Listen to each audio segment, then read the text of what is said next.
মুর্শিদাবাদ জেলার সুতি থানার পুলিশ বেআইনি মদ তৈরি ভেস্তে দিল, সেই সঙ্গে জড়িত আটক করল ৩ জনকে। ঘটনাটি ঘটেছে মুর্শিদাবাদ জেলার সুতিতে এলাকায়। পোলট্রি মুরগির ব্যবসার আড়ালে রমরমিয়ে চালাচ্ছিল বেআইনি মদ তৈরির কারখানা। গোপন সূত্রে খবর পেয়ে সুতি থানার পুলিশ আজ সুতির হাপানিয়া পোলট্রি ফার্মে হানা দিয়ে হাতে নাতে পাকড়াও করল ৩ জনকে আর উদ্ধার করল ৯০ বোতল জেটি ও ৫০ বোতল তরল কেমিক্যাল।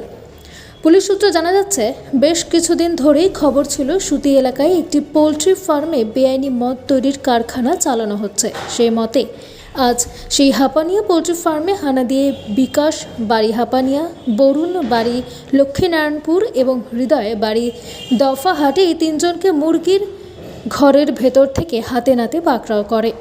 ঘটনার তদন্ত শুরু করেছে সুতি থানার পুলিশ। ধৃতদের জিজ্ঞাসাবাদ করে জানার চেষ্টা করা হচ্ছে আর কারা কারা এই ঘটনায় যুক্ত, কিভাবে কোথায় এই বেআইনি মদ পাচার করা হতো তারও জানার চেষ্টা করছে পুলিশ।